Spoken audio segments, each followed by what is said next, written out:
Okay, hello everyone and welcome to this extremely exciting event. I'm very, very honored right now to be sitting here. I have here on the panel two very incredible people. We're here joined by a very great guest who's been a part of our community now for the past few days. She's been a guest here, studying the community, studying the religion, the Ahmadi religion of peace and light. And she is a professor and a major advisor on religion and culture at Western Washington University, Professor Holly Folk. Thank you so much for joining us today, Holly. Thank you for inviting me. Thank you. Thank you. And we also have here a very dear sister of ours, a believer in the Ahmadi religion of peace and light for the last 14 years and a very close companion of all of us, our human rights outreach coordinator, Hadil Al-Khuli. Thank you. Now, we're very excited about tonight's discussion because, as you all know, we're very interested in building bridges, in discussing topics of common ground, and in topics of unification. And tonight's discussion is going to center around new religious movements. Holly, you're actually a scholar of new religious movements. You've been studying that for quite a while. We're actually excited to know a bit more about your work and what that entails. Right. Thank you. Thank you. I think we'll all be interested to know about your work as a scholar on new religious movements. How did that start? What got you interested in new religious movements? And what do you do as a scholar for new religious movements? Okay. Well, it's funny. It's hard to say how did I become interested because I've always been interested. I was a very good reader as a child. And so by the time I was very young, 9, 10, I was reading at the college level. And my mother went to college as a continuing education student. And so she was studying psychology, sociology, anthropology. I started reading her textbooks and I got very interested in religion and culture. I got very interested in religious cults because she was reading about, new religious movements when they were still called cults. She had a professor who was very famous eventually as a new religious movement scholar. I started reading the books that he wrote. And so I developed an interest in this material very, very young. But then it's a question of how do you make a living doing this? Honestly, pretty much everybody I know who does new religious movements has a day job. They're either a professor of something else, or they're a lawyer, or they have a different alternative academic position. For me, I knew I wanted to do religion and new religious movements. I wound up doing a major in Buddhism and East Asian religions. I knew I didn't want to translate Chinese for the rest of my life. I wanted to do religion and society. And some professors at Columbia University and some other places in New York said, you really just need a PhD in religion and go do this. And so they said, look, you already have a child. My first daughter was born when I was very young. I wasn't in position to go travel to Asia to do field research. They said, there's no program in sociology of religion, do American religious history. So I did American religion for my master's and also for my doctorate. I did a dissertation on chiropractic because that would let me look at new religion, alternative spirituality, and healing as a segue in. And then I got a job teaching comparative religion. Eventually, once I had tenure, there were some professors in the United States who said, you need to start doing international work. And so I started doing international work. I started looking a little bit at the Church of Scientology, at other new religions actually in Europe. And then in 2016, I was in Korea. And I got invited to attend a service with a religion that was very controversial. It's what's called a Sejao. The religion is called Church of Almighty God. I started doing scripture study and online study with them. And very quickly that turned into not just an academic study, but some advocacy and human rights work. I've done some work with them in terms of how they're presented by the Chinese government. That's an ongoing project. It's very rewarding. But from that, things snowballed. So I started looking at other new religions, first in Asia, also in other parts of the world. And now this is something I do pretty much every moment that I'm not actually teaching, but my official job is still to teach comparative religion and U.S. history at a public university. All right, amazing. And I guess it would be probably of interest to everyone to understand how it is that you how the decision came about for you to study the Ahmadi religion of peace and light as a new religious movement as well. This is really funny. I do work, the field of new religious movements is very small in terms of people. We all pretty much know each other. We're a small group. So last summer, I was actually in Japan in a Denny's restaurant with Massimo in Trevina. And he said, I'm working on this group in Europe. They're based in the United Kingdom.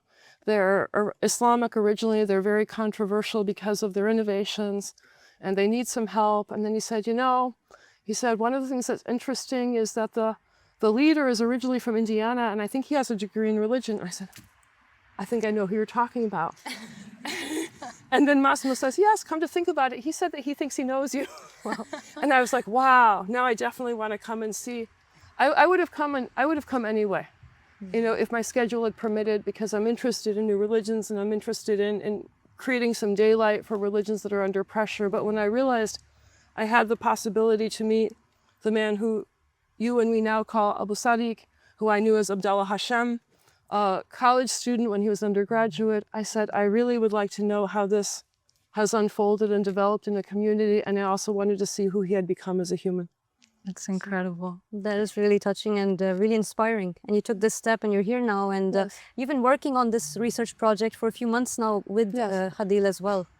Yes, so I think this has been a project in the making for, would you say, over the last year? About a year. About a year. So I was talking with Massimo from the other side, and he told me about Professor Holly Fogg. He told me she's very busy. It's very difficult to get her. So he's been telling me a lot about you. So we had said, okay, so what would be the possible interest areas for research? And it was a follow-up after a conference that took place here with 14 professors who came and were interested in the religion. Massimo was here as well. And he told us, yeah, you really have to talk to Holly Fox. She'd be very interested. So this is how we started speaking.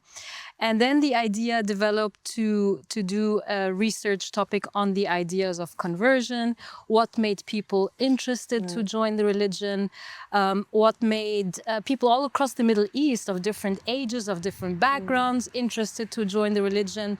And what's happening with this new religious movement in the Middle East that is, in the Middle East is turning it all upside down. Yeah. It's making headlines. And so we started talking, me, you, and Susan. And we applied even with an IRB. So maybe we wanted to say a little bit more about the IRB. But it was basically, the idea was to do a research where Susan and Holly get to speak to the members of the religion on their journeys to come to the religion and their experience around Abu Sadiq. And I would say from that, it expanded even further than that on discussing even how we operate as a community. And me and Holly had, I think, the most amazing and interesting conversation, because both of us kind of come from this background where in our journeys we have the intersection of human rights and religion.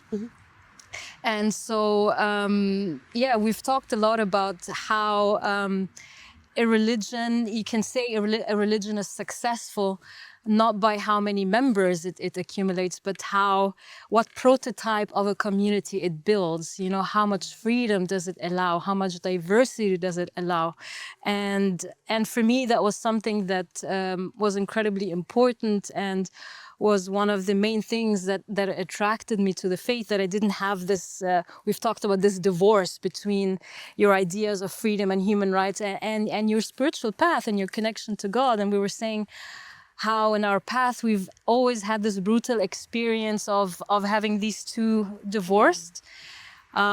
So we discussed how I think a research topic that was started with stories of conversion, I think developed more into a conversation of what is this movement doing in the Middle East and what is it doing in the whole discourse on religious freedom and religious pluralism.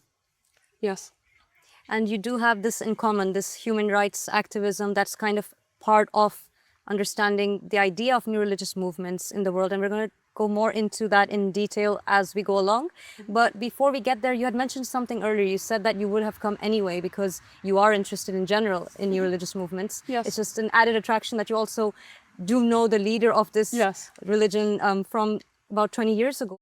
2007, so 18 years. 18 years. Yes. So I guess just out of curiosity, was there anything in particular about the Ahmadi religion of peace and light that attracted you towards researching it, or was it just a general interest that made you want to come and do it?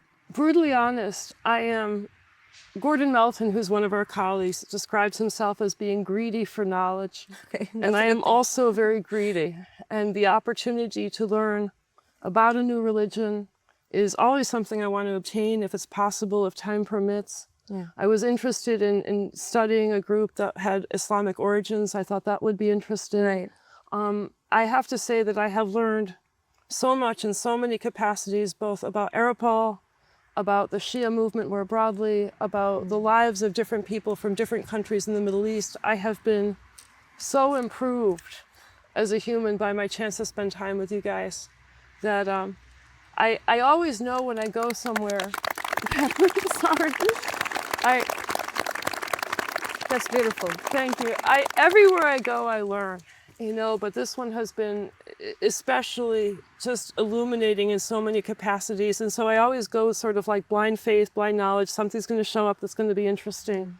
But this has been very, very special. I'm so happy to hear that. That's so beautifully put. Thank you for saying that. And I guess you actually segued into another question I had, which was you've spent some days here now with us. You've seen the community members. You've kind of indicated it was a very positive experience. Can you comment a bit more on that? How you felt being here? What you found? I feel very at home. My terminology for your movement is a little different than your terminology. And one of the things that I really want to sort of say is, you know, there are a number, not many, but there are some religions that have a similar gestalt to you in terms of being communitarian and warm and personalist. And these are terms that show up in the value systems of different religions that have that ethos of really attending to human beings. And so, you know, my impression of you and the reason why I've enjoyed my time here is I feel like I'm hanging out at an Ohio Valley Quaker meeting, or maybe I'm hanging out with some Waldorf education people, or a little bit like hanging out with Chabad people, where there's a sense of attending to everybody in the community, Right. helping people, being egalitarian. I love social settings where those types of values really prevail. And this has been very much that. I feel like I can ask anybody I need for anything. People have been very kind. People have been very helpful. They've attended to things I've asked for help with. And it really inspires a sense of trust, both for me as a researcher, and I also can tangibly see for the people who are staying here. Thank you for those words. And you're absolutely right. I think the sense of family is something we're very proud of, and we really honor that. And it's thanks to the teachings, again, of Abdullah Hashim Abu Sadiq that we are going in that direction for sure as a community. That's the backbone of our principles. And I think that touching on that subject, Adil, maybe you can comment here a little bit on the fact that we do have very strong stances on what it is that we believe in, and also what it is that we don't really tolerate. There are many ideas out there that we think are causing discord and division. Can you comment on that a bit? Yes, of course. I mean, some of the conversations and discussions that me and Holly had were, of course, some of it that had to do with the way that we live as a community, but also in terms of the role that we play and what are we doing in terms of the discourse on religion and theology and our religious message. And I remember we had many conversations on the stances that the religion has taken, very brave stances that unfortunately has led to its persecution, but that they were absolutely important and necessary to be taken if we wanted to live in a world that's more free and more just and more egalitarian.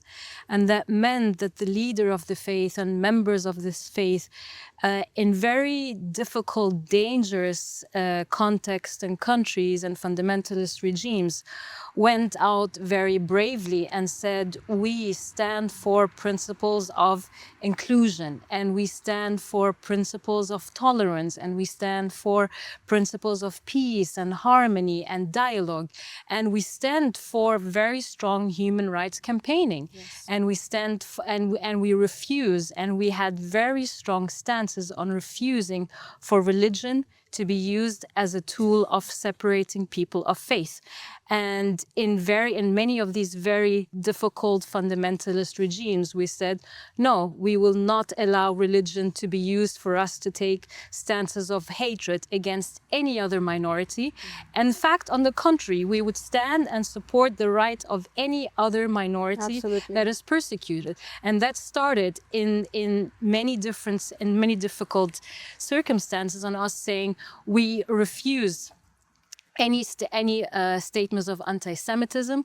We refuse any statements of homophobia. We refuse any statement of any phobia of any sort. And for us to be members of this faith means that we fight for everybody's right, and we include everybody who is either on their way and seeking for a spiritual life, or is just a human being who wants to live and enjoy their rights. And that meant that we went into very difficult battles in countries like Iran, in countries like Iraq, in countries like Algeria, in countries like Egypt, where we said women are free to wear the hijab or not. They're not forced to, it's not part of the faith to mandate them, and hijab is not obligatory. And we defended their rights, and I was telling Holly in my work,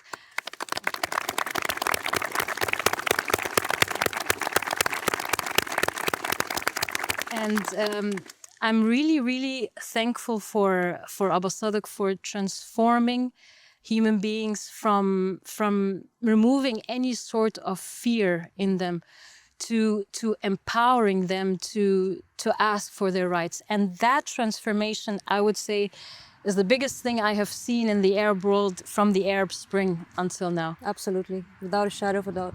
So I've seen women in Iran, Holly, who would go in the busiest squares and remove their hijab and say, it is my right to remove it or not, to wear it or not, and send us the pictures and tell us, post it on social media. Incredible. And I've seen members of the faith go into the busiest squares in Malaysia and say, you know, maybe I'm not an LGBTQ member, or maybe I am, but I'm standing here and I'm protesting in support of the LGBTQ members who are persecuted. And they are exposing religious fundamentalism, and they are exposing religious institutions that want to use religion, as I said, to just promote hatred.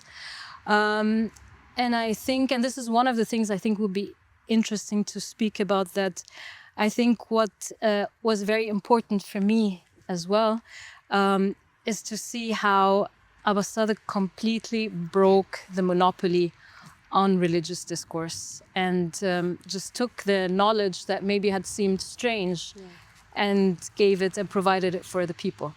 So yeah, we had many of these discussions. I would be interested also to, you know, maybe you want to comment or add anything on that.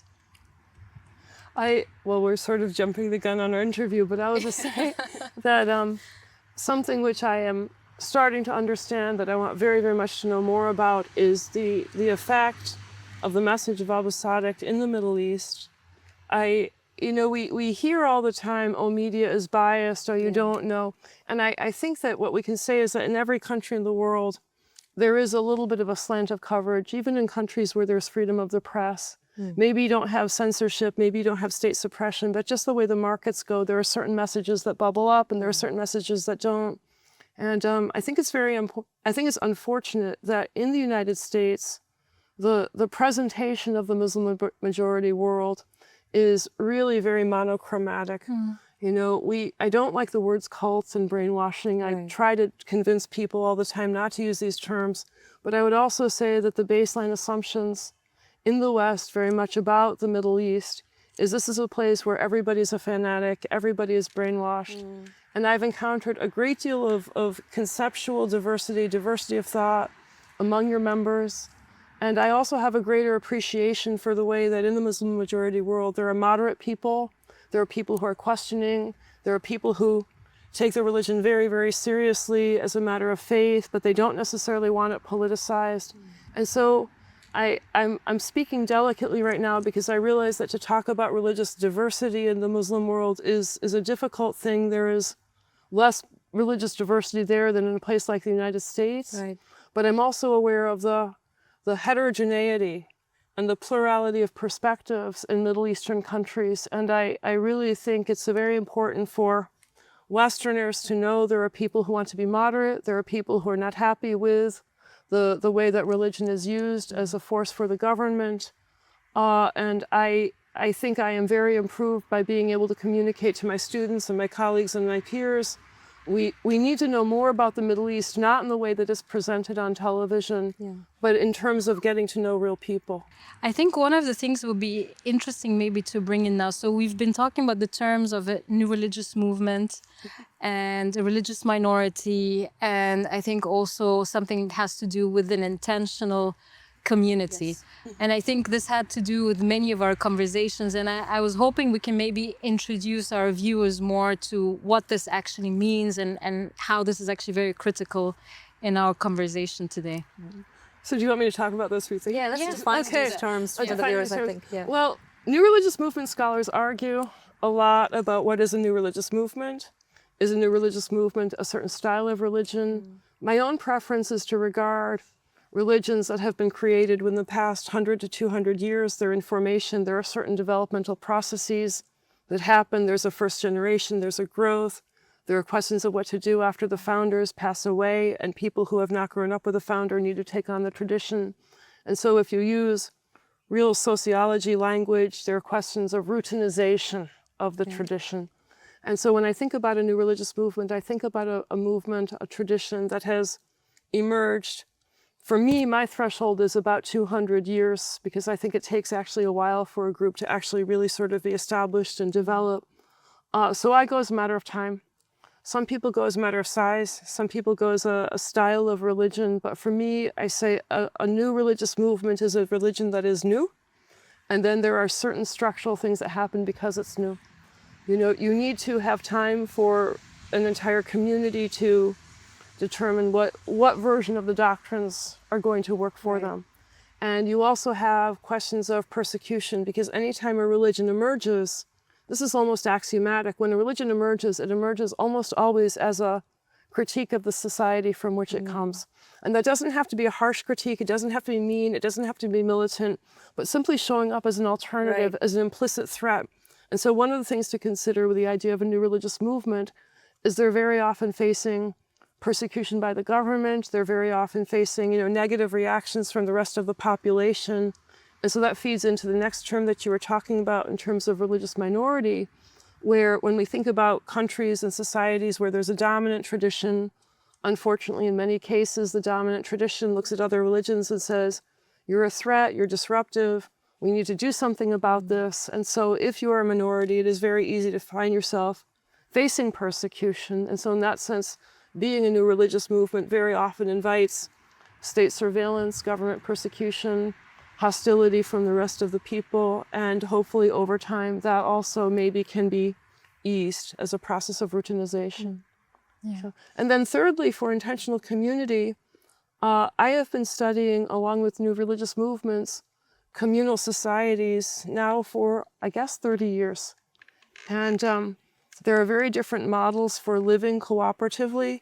Sometimes people share their clothing and they share their toothbrushes. Thankfully, you guys don't share toothbrushes. No, we don't. But some people, the division of property, the division of living space, the way whether people have individual choices or whether they all have to eat the same thing at the exact same time, right down to the minute. There are a lot of different possibilities for finding ways for people to live together. But something I'm very aware of is that there's a natural inclination among people to want to live in community. And for some people, it overrides their desire to live independently. And so I look at your community as a community of people who prioritize living together, spending time together, taking care of each other. You share many of your resources, but you share fewer of your own financial resources actually than some other intentional communities, despite the perceptions that people might hold. But I'm interested in the way that you managed to find a community or found a community where people have a certain amount of cooperative economics, definitely shared work. And the kids here, they all know who their parents are. They're very attached to their parents. They live with their parents. But on the other hand, they're very trusting. I'm walking around the other day with Veronica, and there's a little boy who's like, I want to eat dinner with you. I want to eat dinner with you. I want to eat dinner with you. And, so the kids, they really, they have the other adults as their aunts and their uncles. They have friends. And I think that that's actually a very positive thing that's difficult to achieve in modern society. And it's easier to create that type of small culture in an environment like this.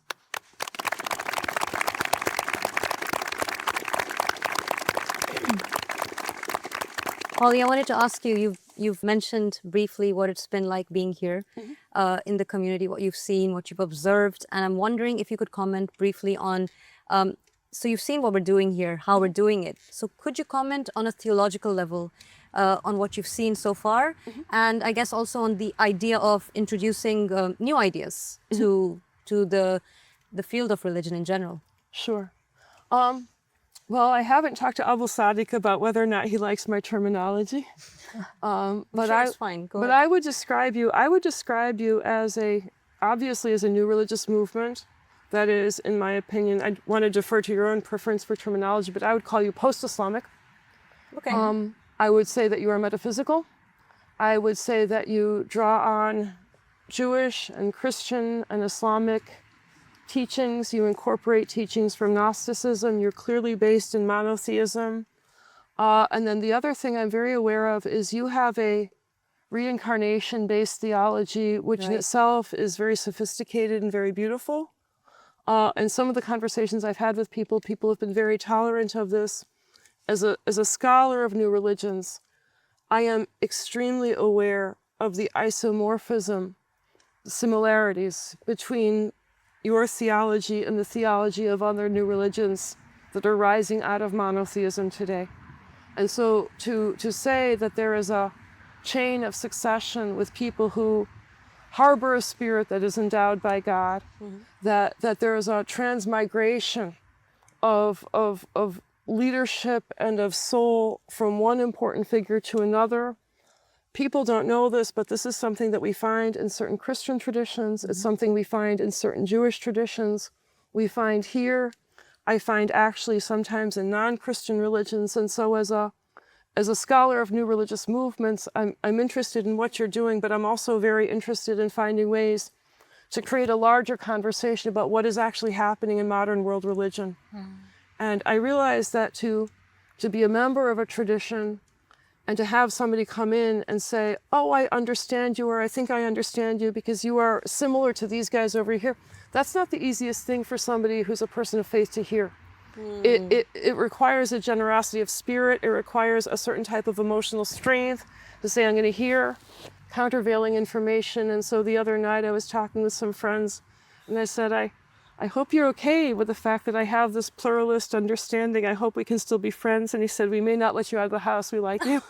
So that was also really just great of like, okay, there's room for me to do comparative religion. We didn't talk about this earlier, but I would say, some groups can be so threatened by exposure to other information that they can be very, very hostile to education. Or, they might say, well, it's all satanic knowledge. I've been told I am infected by Satan more times than I know how to count. People always say this with a lot of care. The reason why you believe this, Holly, is because you've been corrupted. Yeah. But I personally, for myself, believe that trying to understand different religions, for me, is a certain type of prayer. And I realize that to be interested in religions from a plural perspective is not easy for religious people to accept, but I'm grateful that you have been so accepting. Oh, thank you. Absolutely. Well, absolutely. I think that it would be very remiss of us not to accept you when we do share a lot of common ground in terms of the way that we approach the world and our views on how we should treat people. And that's really, we know this from our leader, Abu Sadiq. He always says humanity first. That's the way forward. And that's really the way forward in general for the world, if only people could agree on that. So yeah, I guess now we can come to a question that has to do more on the idea of the term cult. It's a term we're hearing quite often in general, and there's a certain negative framing that is around new religious movements where they end up having that term placed upon them. So perhaps you, Holly, and Hadil, you as well, you guys can give us a bit of your comment on that. Sure. Well, I gave a presentation a couple of years ago called Cult as a Frame. Because if you look at newspaper articles, if you look at websites, if you look at the work of anti-cult activists, there's a tendency to want to present new religious movements as a specific archetype of religion. And this comes from the work of sociologists like Max Weber, who say there are ideal types to describe every, social construction. And so for many people, they want to say any religion that has interesting new teachings is a cult. Although for me, a cult is just a word people put on to describe a religion they don't like. But then there's a tendency to want to say, okay, because a cult is a type of religion, any religion that we call a cult is automatically going to fit this definition. And the rest of the definition is a cult is a religion that is led by a charismatic leader who has some type of psychopathology that leads to sexual abuse and convincing members to commit crimes. And honestly, I have not found really any religions that fit that conceptual model. In fact, the only groups I can think of that fit that model are gangs. And I think that the word gang works really well to describe entities that do that, but you don't find that dynamic in religion. And so what I try to say to people is, that you think that when you're describing a group as a cult, that you're honing in on what they're really doing. But in fact, you need to switch your sociological model, that you're not talking about an ideal type, you're talking about a frame. Where a frame is a way of creating a narrative around a movement for the purpose of, in this case, demonization. And so in other words, my resistance to using the word cult comes from the fact that as soon as you call a group a cult, it's a trigger word. And people pick up on they describe a group as a cult because of theology, but then they want to draw a direct line between having a particular theology and an inclination to criminality. And I just want to kind of crack that and say, look, there's no basis in reality for drawing that conclusion, even though right now, because of media, because of bad hostility from people, that seems to be a model that's being very promoted. And what I want people to understand is that model really is more of a strategy for demonization. And so therefore I say cult as a frame. That's interesting. I think you've picked up a very important point here that we should really discuss. So the idea is that new religious movements can exist, but people will call them cult, and that would give it that kind of framework that includes many aspects that probably aren't even included in what that new religious movement is doing. Right. So if you call a group a cult, just if you call a group a cult, the assumption right now is, there's mind control, there's brainwashing, there's manipulation, there's different types of abuse. And the problem is, look, I feel very, very strongly that sexual abuse needs to be eradicated. Absolutely. We need to be able to behave ethically. I believe very, very firmly in obeying the law. But the point is that a group will be labeled a cult simply on the basis of their theology, and all of the accusations get dumped on, irrespective of what they're actually doing. And what's cited is, look at these unusual teachings. These teachings are unusual in our society. And so I think it's very unfortunate that, and this has penetrated very, very deeply into the world public. I used to say, just the American public, but now I realize that the cult framing has gone global. It's in Korea, it's in Japan, it's in Europe, it's in the Middle East, it's everywhere. So as soon as you don't like a group, you say, it's a cult. And then many people, because of what they watch on Netflix or what they see on TikTok, or what they see on YouTube, they believe that the correct logical step is to infer, cult, criminal. I feel that that's just very sad. Yeah, it's a bit of an extreme way of looking at it, and it's very damaging, absolutely. I would also say what comes hand in hand with this is that the moment you describe a religious minority or a new religious movement as cult, you're assuming, as you said, many things of them, but the first thing you assume that they are completely separating themselves. They are closed off. They don't interact with the outer world. They're not interested in the outer world. They don't want to have anything to do with the outer world. And I think it's incredibly dangerous. And my experience working specifically on cases of persecution is that because of our progressive stances, the attack has been specifically from fundamentalist regimes, from disgruntled members who are Islamists, who are very upset because of things that we're teaching. And in the Muslim world, this translated in arrests. This translated in harassment. It translated into enforced disappearance. It even translated into fatwas or religious decrees being issued, calling openly for members of the faith to be attacked. Now, what happened, which is I think also has been now the experience in the West, is because these fundamentalist or Islamist voices are also trying to increase that scope of persecution even in Western context, they use as a tool this term cult. So it becomes a tool to demonize and to defame groups that are doing the very work that the West wants groups in the Middle East to do. Right, exactly. So there's always been, voices in the West saying that there needs to be more work for human rights in the region. There needs to be a bigger climate of freedom of expression. There needs to be more diversity. And then here you have a religion like ours that's doing exactly that. Exactly. But then, because of these fundamentalist forces trying to stop that, to attack that at any cost, they quickly go to the media and say, just label them cults.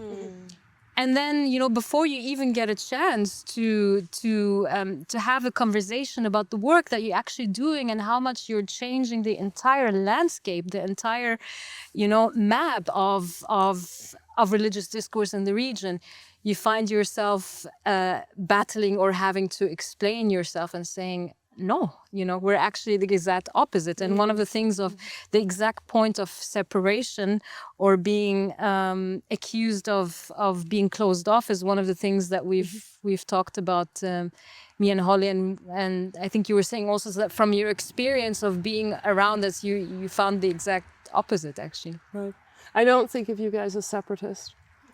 And at the same time, I'm very aware of the way the word separatist is being weaponized in modern religious discourse. So you are very familiar with the problems that AROPL is facing in the Middle East. I am very aware of the problems that religions are facing globally because of anti-cult activism. And I know right now that, demonization of cults is big business and it's very lucrative. That's interesting. Netflix, HBO, there are many, many documentaries. If you can expose a dangerous religion, you sell papers, newspaper stories. And so in other words, there's a lot of incentivization for negative research on new religious movements, and there's an incentivization to present the worst possible case because the first person to get in at ground zero to death cult, and so there's this sort of desire for people to sort of mount their career by presenting groups as very, very negative. And at the same time, we also see, even in sophisticated constitutional democracies, we see governments worried about state security. We see governments worried about, what they don't understand. We see governments sometimes feeling like, oh, wow, we need to have more sort of power and control over defining the values in society. And so what I see with the word separatism is used right now as kind of a segue toward extremism. And so if you are a separatist, you are extremist. And if you're extremist, you are probably only a couple of steps away from terrorist. Right. And I'll tell you a couple of ways in which this has been weaponized in the past few years that are really sort of ridiculous. In several countries, including Germany and also Japan, those are the two I'm most aware of, the notion of not letting children watch television is a sign of separatism. And this is seen as being sort of antisocial.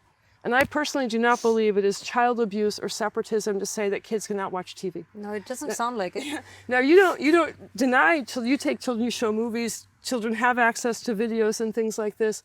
But even if they didn't, I would not think of it as a sign of being separatist or being antisocial to say my kids can't watch television. I tried to make sure my kids didn't watch much television. But the idea of saying, okay, I won't watch television, that is now going to be inferred as a symptom of being an extremist. That's reaching a bit, isn't that's it? crazy. And then the other one that really, really got me was last year with Massimo, we wrote a response to the Japanese government about the situation that the Jehovah's Witnesses were facing. And you can find this online in the JW documents. This is actually posted. This really happened. There was a group of lawyers who made a statement that they submitted to the Japanese government. We wrote the rebuttal. But in their statement, they say, well, the Jehovah's Witnesses are pacifists. And we understand this, but pacifism is a symptom of separatism. And if they're separatists, they run the risk of becoming extremists. And so even though they say they're pacifists, we worry they will become suicide bombers. Whoa.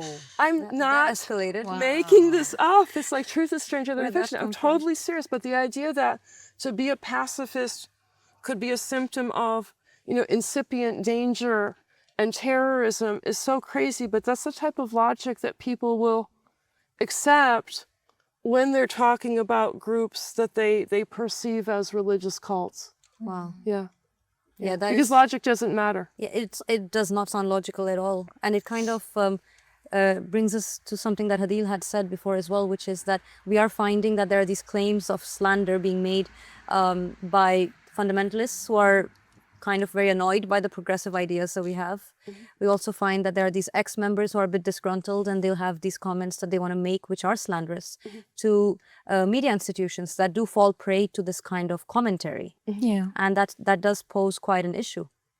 Yeah, I mean, one of the things we've seen, or one of the slander that was amplified, that we know has been coming definitely from fundamentalist voices, regressive voices, Islamist voices that have actually openly incited for violence against the Ahmadi religion, peace and right, even here in the UK.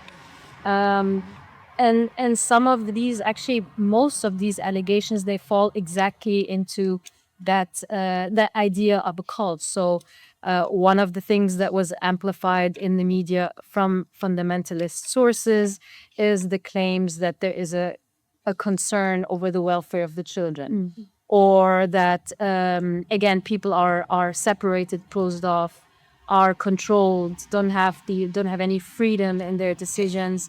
That to be a member of the faith means they have to give up all their wealth and donate everything they have to the community. It even went as far in the media to even insinuate that the religion had anything to do with the disappearance of a woman. So you see, it goes really far. Yeah.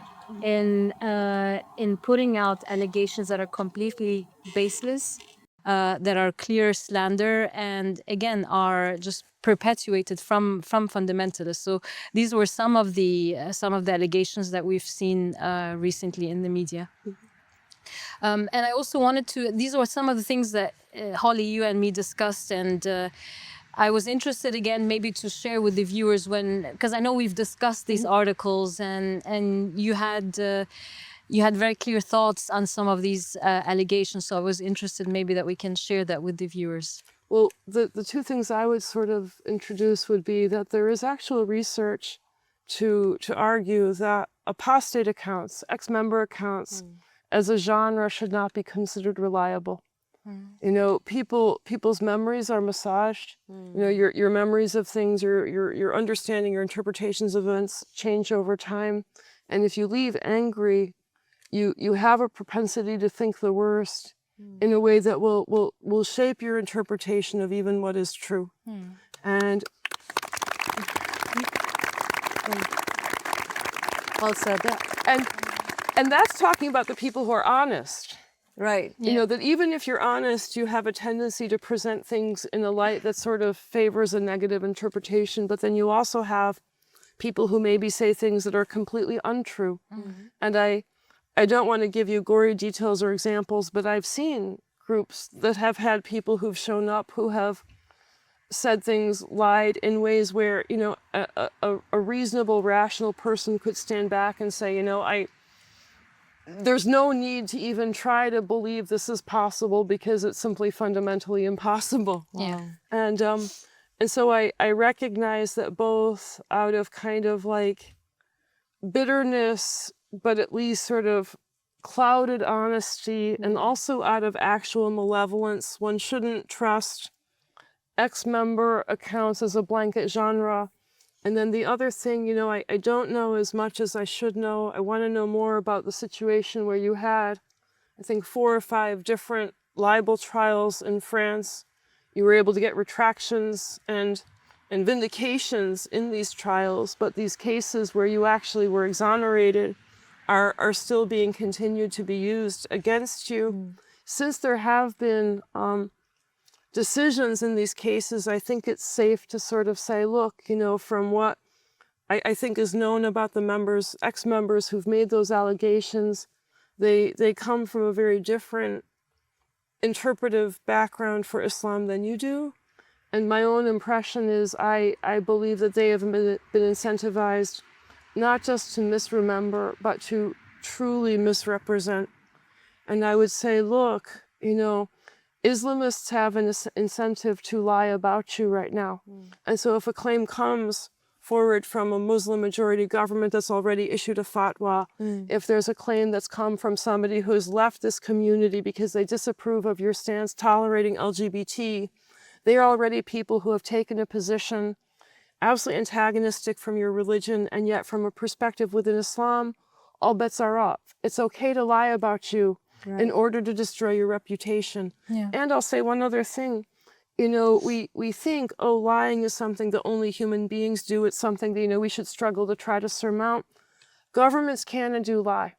And so, for example, in the People's Republic of China, they actually have an official government position to destroy the reputations of the Seijiao. In other words, creating false negative propaganda against a religious minority is legal and is government policy.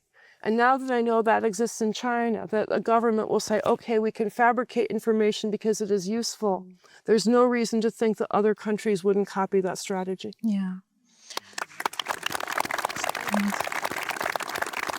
Absolutely. Absolutely. And one of the other things me and Holly, we've discussed a lot, so these are one of it, but another one really had to do with the welfare of the children. And I know that you and me had many conversations. You've been here, you had in your experience in the past days, you've talked a little bit about that. But I think it would be also interesting to go a little bit more into that. How have you perceived your interaction with the children, but also your interaction seeing how the children are growing up here? I think the kids are having a great childhood. I look at the way that they're able to be free range. Yeah. It's like the best of the 1970s, when the 1970s era neighborhood is still sort of functioning. The kids definitely know their parents, and the kids live with their parents. There's no question of the kids being attached to their parents. But the kids also know that they can trust the adults in the community. Yes. Some of the kids have been very warm to me, looking me in the hallway, things like this. I've gotten to know a few of the kids in a way where I feel like I really know them as people. Oh, there's Nirvana. It's just absolutely awesome. I think the kids have a really positive childhood. They're supported here. The security is here for their safety. I think it's very important for people to know that you're already taking preemptive precautions to prevent unsavory encounters, you know, between any adult. I don't think that these exist in the community, but you're taking proactive measures to make sure that children can't be taken off into a situation by themselves where something unsavory might happen. You're very aware of those types of risks just in general in human society. I saw 2 little girls playing with a shopping cart the other day, and they're bashing it against the side of the building, and it looks like, oh gosh, one of them's gonna fall out. The security guard comes up to them and says, "Where's your driver's license? If you don't have a driver's license, get out of that shopping cart, you can't drive." Great question. Puts the kids down, they run off. They're happy as kids. There are people who are checking in, who are supervising, but they also have freedom to interact with each other in a way that's very, I think, very positive. Yeah. So you're really enjoyable. And I want to say one other thing, because I've been thinking of this, you know, I'll let it all hang out. You know, the Guardian article ran a couple of days ago, and one of the things that's featured in the Guardian article is a concern about your fence. And I want to say two things to consider about the fence. The fence and the gate were here before you were here. And in that sense, the fence and the gate are historic to the building. And when you tried to change the fence, you encountered difficulty from the local zoning people. But if you tried to remove the fence, you would probably have also encountered static from the local zoning people. So you can't win. There's a fence, and some people say, there's a fence, we don't like it. You didn't put in the fence. If you tried to take out the fence, somebody would say, don't take out the fence. So the fence is an inevitability because it's part of the property. But the other thing to also consider is you have like 30 kids who are able to run around here where there's supervision, but they're not being micromanaged. And if you didn't have some type of gate, there would be kids who'd be like, let's go to the park. We don't have to tell Mom. For sure, absolutely, they would do that. You know, you'd have two kids who are like, we can ride our bike to that gas station and get candy. You know, and so in other words, you know, the fact that the fence is there, the fact that there's a guard there, just to make sure that no toddler wanders away means that these kids have such a large property to have friendships and bonding and be independent. And they come out, you know, they go to library day, they do outings with their parents, they travel with their parents sometimes. This is not like they are locked into this facility. But, you know, daycare centers have gates and have people watching gates. And my daughter, when she was 2, there was one day I'm getting ready for work, and she just leaves the house and goes and gets in the car. And now it's like, where's Annika? Where's Annika? And I go out and she's in the car, but there's a police officer who's like in his car watching the fact that she's left the house. And I realized, wow, it's really good. The police officer were there. I took my eyes off her for 1 second. She could have walked all the way down the street. And for you guys to be saying, look, we want to make sure that these kids are safe. We want to make sure that they're not wandering out onto a busy road. I think that the fence is not here to be separatist, and the fence is not here to lock anybody in. And to the extent that the fence is here both for security in terms of worrying about people who've harassed you, and also saying, look, we don't want toddlers walking down the sidewalk, and we want the parents to be able to feel, oh, my kid is playing outside the window, that's okay. Instead of saying my kid's playing outside the window, but I have to worry that they're going to walk to the front of the property. Exactly. I think that's very reasonable. It's a reasonable situation. I think you've described it really well, and it's unfortunate that people don't understand it that way, but I hope that when they hear this, if they didn't know that before, hopefully that will help them understand it better. And I think it ties a lot also with our conversation that we had on the economic diversity, because it shows, so one of the conversations we had is, again, as you said, the fence is not, it's not a sign that people are closed off, because part of it includes, for example, that there are families that live here and work outside. There's a diversity in the lifestyles that people had and that people have, and it ties in with again some of these allegations that I've mentioned before that say, you know, you pledge your allegiance and then you have to give up all your wealth, and this is the only way to come in, which is of course absolutely a lie.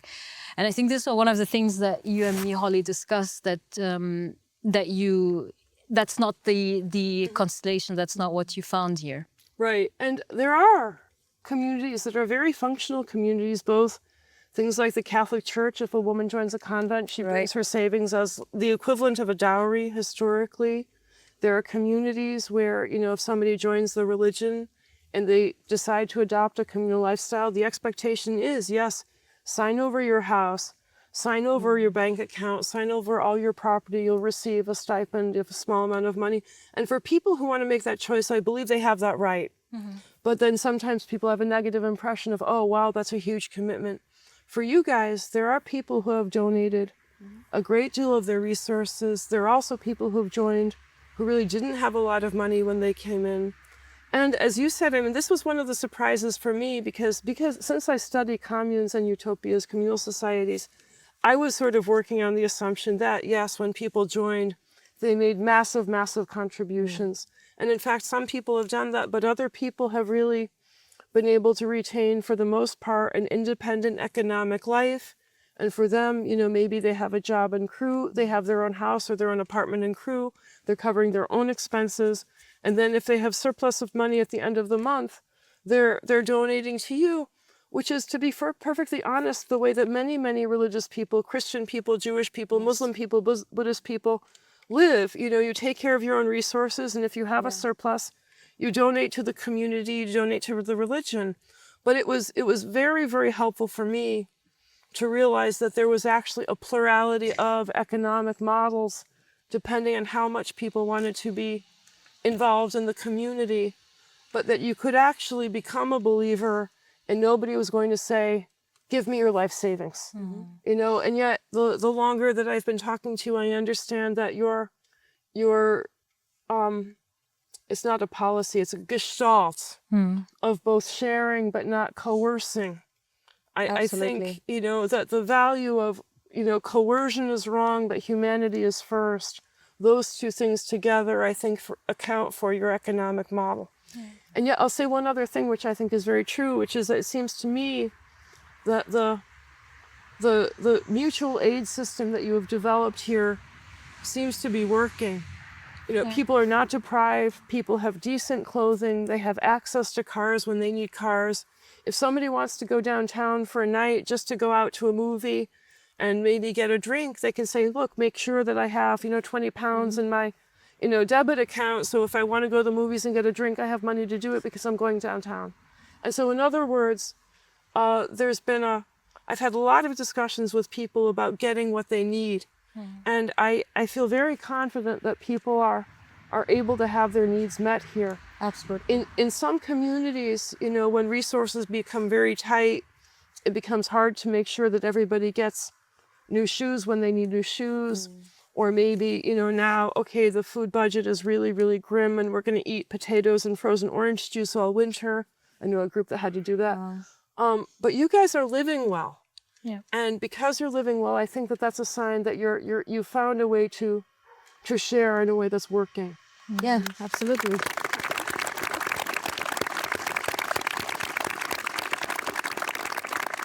And the other thing I've also learned that I think is very important, and Hadil, this was something that you said to me, that when donations come in, donations are used to continue the message of Abu Sadiq, but they're not used for the living expenses of the members here. And so if a believer on the other side of the world sees you guys, you know, and comes up with a money order or a cashier check and sends this to you, nobody's saying, oh, we can have a pizza party. Exactly. It's, oh, no, we will throw this money into the evangelism for a movement. And if we're going to have a pizza party, we're going to do it with the resources we earn from people downtown. Or, you know, the contributions to the general fund from people who are already on site. But you're not asking the members who are overseas for money to pay for your lifestyle. And I think that's very important. Yeah.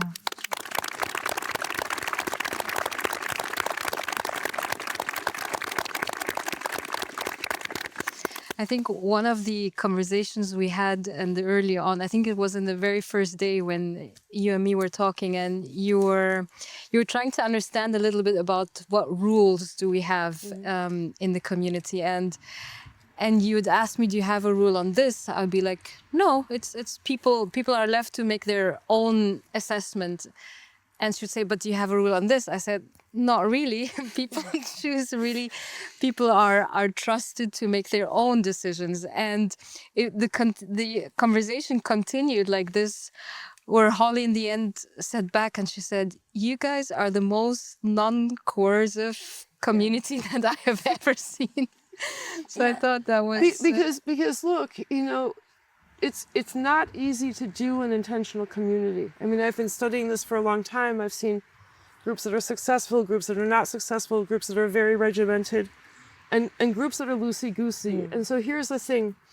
A group that is regimented can get short-term cooperation on projects, but then they have to deal with the fact that people feel they feel the weight, the friction, they chafe under the regimentation. But if you're loosey-goosey, nobody does the dishes, nobody works, nobody brings in money, nobody puts toilet paper in the bathroom. And I think that you have really sort of found like the Aristotelian golden mean in terms of saying, look, we have ways of doing things that have developed where there's a general routine of the day, the meals happen at a certain time, we have jobs that are known to happen, but you're not saying, okay, everybody has to wear the same thing. You're not saying that everybody has to come to dinner at a particular bell. You're not saying, oh, we have a ban on newspapers and we don't let people watch television or something like that, that people really do have a lot of personal space for decision making. Yes. And yet at the same time, I'll also say this, you know, I've talked to communal people in many different groups, and my own perception is that there's a certain temperament that correlates very well with being communitarian. You have to care about people, and you have to be easygoing about, you know, the sort of small thing, difficulties, right. little issues. You can't be a petty person. And so in that, I mean, I really see that too, that you guys are sort of just kind of a little bit generous with each other. And I think that that's actually also a very, you know, a very positive thing if you're going to want to do communitarianism.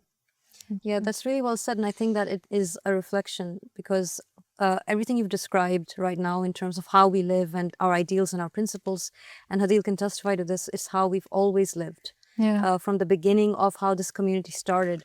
And it's a reflection of what we've learned from the rise of Rabbi Sadiq. It's basically a continuation of his teachings that has led to us knowing how to make it work to the ideal standard that it is, thankfully. And it's getting more and more prosperous as time goes by. Yeah, since 2011. Yes. And actually, can you share with us, this was so interesting. You were, before coming here, you shared with me and Alia this threshold about when a Yes. society becomes successful. And it was around the 15 years. Yeah, tell us more about that. So there was a famous book that came out in the early 1970s called Commitment and Community by Rosabeth Moss-Cantor, who's a professor at Harvard University.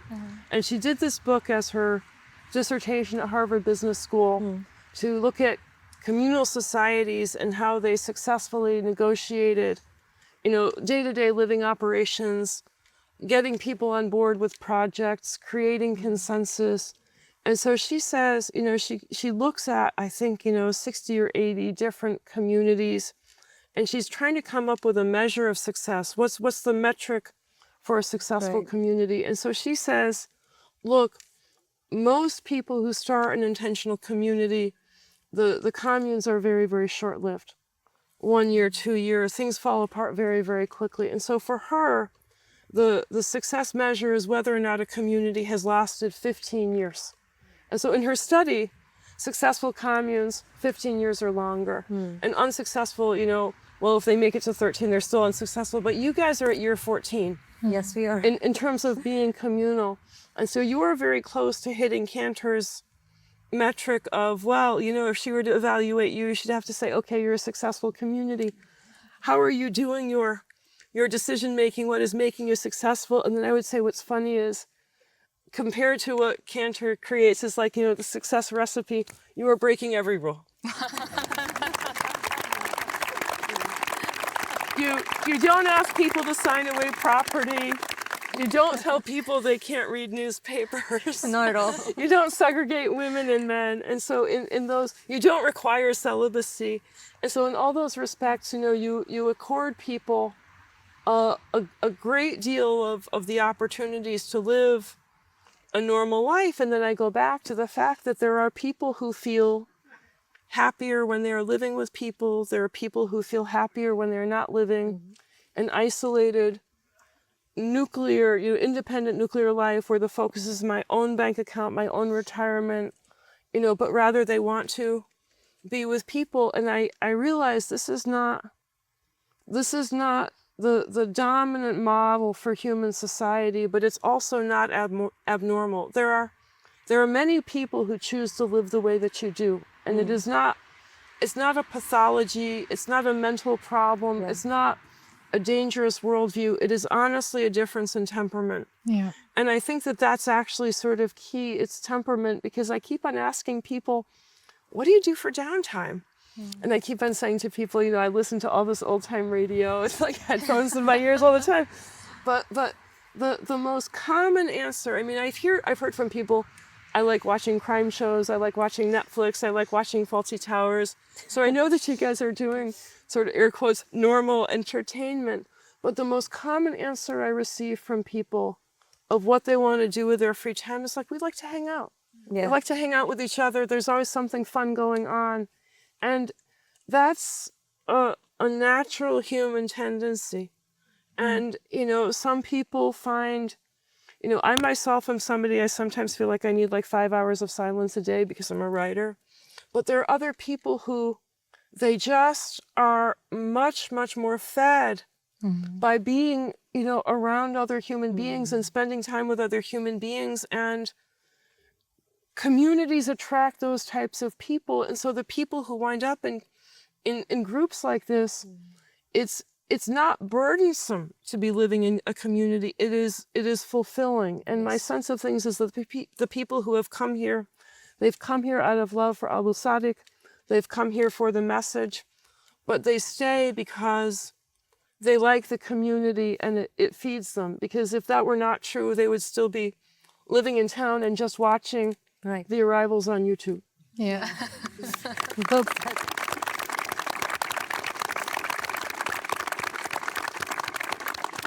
I think that there's this kind of unified goal that we find between the two of you, and that is religious freedom, promoting religious freedom. This is something that you're both very passionate about and very invested in. And I think that in light of the conversation we've had right now about new religious movements, the idea that they do play a part in advancing religious freedom. Can you comment on that? Do they, and how do they do that? Well, religious movements, new religious movements are very often persecuted for their beliefs and their practices, despite the perspective or the misperception that, air quotes, cults are dangerous. New religious movements, more often than not, are law-abiding. But the reality is they very often find themselves in predicaments where they're at odds with governments of countries or governments of states, and they've had to, you know, litigate for their rights. And when they're successful, there's a spillover effect that affects everybody else in the setting of precedent. So I think about, you know, the Jehovah's Witnesses in the United States. I do a lot of work with them. I think they're great people. They've been very controversial sometimes in my country. But because I study them, I'm aware of the way they have been incredibly, incredibly important for just establishing conscience rights for everybody, not just for themselves. You know, they've been able to establish the right not to salute a flag. They've been able to establish the right to serve to be a conscientious objector and not serve in the military if you're a pacifist. And these are important rights for people not just who are Jehovah's Witnesses, but who are members of other religious traditions, or even who are secular people who say, I don't want to be told by my government I have to go kill somebody. And so if a group like the JWs, or hopefully, you know, you guys, those are the two with which I'm most familiar. Church of Scientology actually has also done some very important court cases. In France, there's a group, Holy City of Mandarum, that's won some court cases. And when a group is willing to fight for its rights and win, it creates a little bit of a firewall, you know, that sort of creates a greater shield of protection for other religious minorities, but then also for other secular people. So Ali, I apologize, I'm going to jump into the other question that's attending this. Please do, go ahead. And that is the risks that one runs when you ignore the concerns of religious minorities. And that is that it's been my own observation that in every nation where there is government persecution of religious minorities, there is also persecution of secular activists. And so you look at a place like China, you look at a place like Russia, you look at a place like Iran. Religious minorities are persecuted, but so too are LGBT activists, environmental activists, people pushing for democracy. And so I live in a state where there's a lot of ambivalence right now. I live in Washington, which is very progressive. ambivalence about religion and society. There's a perception that maybe religions are innately intolerant. Young people in general are sometimes very ambivalent about spirituality. Maybe they've been raised in a strict religion and now they're in college and they're leaving it. So I'm always trying to talk to my students and I say, look, even if you're not a religious person, you should care about the fate of religious minorities, because if you don't care about the fate of religious minority, you are facilitating the creation of a system that really genuinely will go after you too. And so in other words, whether you're religious or not, whether you're a member of an established religion or not, whether you're a secular religion or not, person or not, religious freedom should matter to everybody. Right. Yeah. I love that. That's amazing. Beautiful.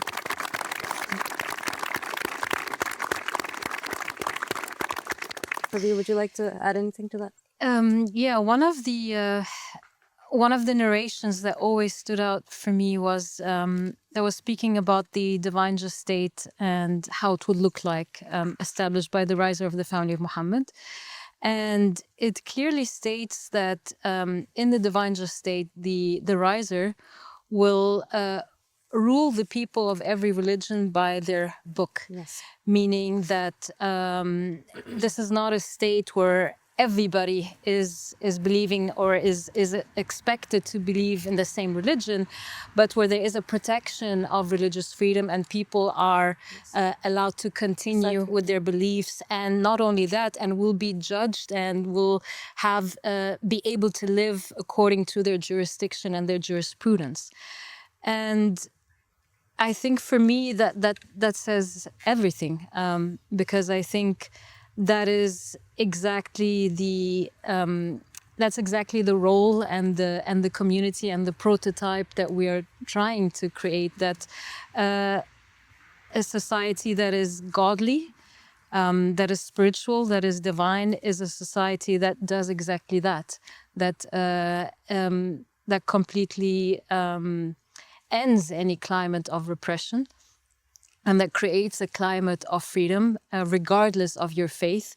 And it's not just a matter of a way to live, it's a belief. Yes. And I think that was for me, the most beautiful thing in the religion, that defending the rights of other people and campaigning for the rights of others is not it's not just a question of activism or something to do. It's a question of survival, and it's a question of belief. Yes, absolutely it is. Thank you so much. Thank you, Abu. I'll add a little bit to that. Please. You know, one of the things I said earlier, I think I've been improved by my visit here. One of the things I've been able to really, I teach Islam at home, but I confess that my conveyance of Islam has been inadequate compared to what I've learned here. And I very much understand that the emphasis on tolerance is carried through Abu Sadiq and extended to the community. But the other thing, since we're talking about religion, that one of the things that you have really resurrected in your understanding of what is positive from Islam is the emphasis on tolerance and non-coercion that really starts with the Prophet Muhammad, peace be upon him. That, you know, that your understanding of the Prophet is as a figure who doesn't promote coercion, but as a figure who promotes tolerance.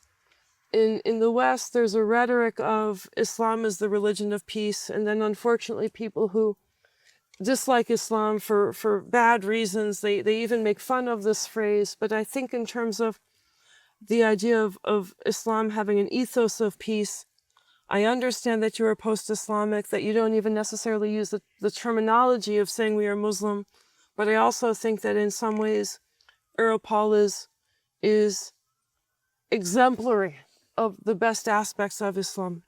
Thank you all. I think you've expressed yourself very eloquently tonight. For everyone who's been listening, you have benefited us so much in this conversation. We're extremely honored that we were able to sit with you today and talk to you. And thank you so much for taking the time to come over and be a guest here at the Ahmadi Religion of Peace and Light headquarters. We've really loved having you over, Thank you. We can't wait for you to come back. Thank you. Thank you, Holly. The honor is mine. Thank you. Thank you. Thank you, Holly. Thank you so much.